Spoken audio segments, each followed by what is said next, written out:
तो क्रैकेट आज आपका करंट में पहला क्वेश्चन है। किस सोशल मीडिया प्लेटफॉर्म ने आत्महत्या को रोकने के लिए देयर इज हेल्प नाम से एक सर्च प्रॉम्प्ट शुरू किया? ठीक है, किस नाम से? There is help. ठीक, देयर इज हेल्प। तो आपका है आंसर ट्विटर। ठीक है, ट्विटर इंडिया ने हाल ही में मानसिक स्वास्थ्य और आत्महत्या की रोकथाम के लिए यानी आत्महत्या की रोकने के लिए संसाधनों के लिए एक समर्पित सर्च प्रॉम्प्ट शुरू किया। ठीक है, यह पहला विश्व आत्महत्या रोकथाम दिवस के अवसर पर शुरू की गई है। ठीक है, समझ गए होंगे किस नाम से है ये? There is help. ठीक है, देयर इज हेल्प को National Institute of Mental Health and Neuro Science के सहयोग से लॉन्च किया जा रहा है। ठीक है, किसकी हेल्प से ये हो रहा है? National Institute of Mental Health and Neuro science. ठीक, किसने लॉन्च किया है ये? ट्विटर ने। अब चलते हैं दूसरे क्वेश्चन पे। क्वेश्चन दूसरा है आपका, किस भारतीय बैंक ने आई स्टार्टअप 2.0 नाम के स्टार्टअप के लिए एक कार्यक्रम शुरू किया है? तो आपका आंसर है ICICI। ठीक है, कौन सा बैंक है ये? ICICI। ठीक, इसकी डिटेल देखिए। भारत के अग्रणी निजी क्षेत्र के बैंक ICICI बैंक ने आई स्टार्टअप 2.0 नाम से स्टार्टअप के लिए एक विशेष कार्यक्रम शुरू किया है।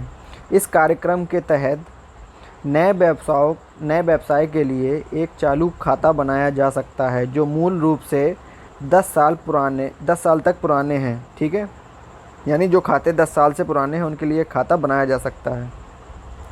बैंक ने अपने API को कॉर्पोरेट मामलों के मंत्रालय MCA, ठीक है, MCA की वेबसाइट के साथ एकीकृत कर दिया है। ठीक, और खातों संख्या निगमन का समय प्राप्त किया है। ठीक है, तो यानी कुल मिला के इसमें यह है कि 10 साल पुराने जो थे वो नया खाता उनको नए खाते रूप में चेंज कर दिया जाएगा। और ये आई स्टार्टअप आपको मेन ये है कि आई स्टार्टअप 2.0 ये किसने शुरू किया है? तो ये है आपका ICICI। ठीक है, ये बैंक है जिसने ये शुरू किया है। समझ गए होंगे। तो अब चलते हैं क्वेश्चन तीसरे में। तो क्वेश्चन तीसरा है आपका, किस देश द्वारा ओमान सागर में जोलफ्रॉग 99 यानी जोलफ्रॉग 99 नाम का एक नौसैनिक अभ्यास किया जा रहा है? ठीक है, किस देश से? तो वो है आपका ईरान। ईरान की नौसेना ने सामरिक जल डमरू मध्य में ओमान सागर, ठीक है, ओमान सागर में जोलफ्रॉग 99 नाम से 3 दिवसीय अभ्यास शुरू किया है। नौसेना के युद्धपोत, पनडुब्बियाँ, विमान और ड्रोन से सतह, ठीक है, कहाँ से? सतह से सतह क्रूज मिसाइलों और रॉकेट लॉन्चिंग सिस्टम का परीक्षण करने की उम्मीद है। यानी इस अभ्यास में सतह से सतह जो क्रूज मिसाइल होती हैं और रॉकेट लॉन्चर होते हैं उनकी टेस्टिंग परीक्षण करने की उम्मीद है।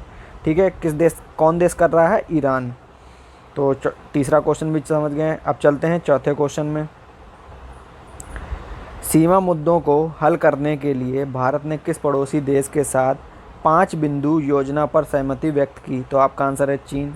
आपको पता है कि LAC line of actual control पर विवाद चल रहा हुआ है अभी।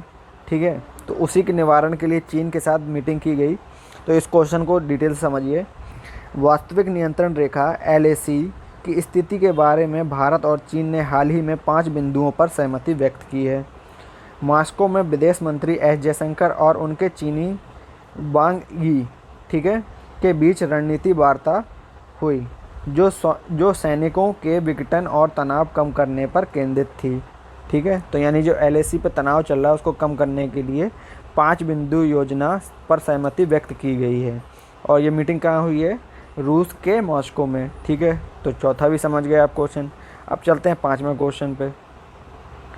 पाँचवा क्वेश्चन है, एशिया के सबसे बड़े एरो शो एरो इंडिया 21, ठीक है, एरो इंडिया 21 की मेज़बानी किस भारतीय शहर द्वारा की जाएगी? तो आपका आंसर है बेंगलुरु। केंद्रीय रक्षा मंत्री राजनाथ सिंह ने एरो इंडिया 2021 की वेबसाइट लॉन्च की है। एरो इंडिया को एशिया के सबसे बड़ा एरो शो माना जाता है। शो का 13वां संस्करण ये कौन सा संस्करण है शो का? 13वां। ये इम्पोर्टेंट है, 13वां संस्करण है। ठीक है। अगले साल 3 फरवरी से 7 फरवरी तक, ये क्वेश्चन में भी आपका इम्पोर्टेंट, कब से कब तक? 3 से 7 तक। कब? फरवरी में। 3 फरवरी से 7 फरवरी तक बेंगलुरु के वायु सेना स्टेशन में आयोजित किया जाएगा। ठीक है। नई लॉन्च की गई वेबसाइट इवेंट से संबंधित सभी ऑनलाइन सेवाओं को होस्ट और स्ट्रीम करेगी। ठीक है। कहाँ पर होगा ये? बेंगलुरु। ये इम्पोर्टेंट है। और ये कौन सा संस्करण है? 13वां। ये इम्पोर्टेंट है। और 3 से 7 फरवरी में होगा ये। ठीक है। तो ये भी आपका इम्पोर्टेंट है, यानी इस एक क्वेश्चन में आपके 3 क्वेश्चन हैं। ठीक, समझ गए होंगे। अब आज के लिए आपके 5 क्वेश्चन कंप्लीट हो गए। अब कल मिलते हैं। धन्यवाद।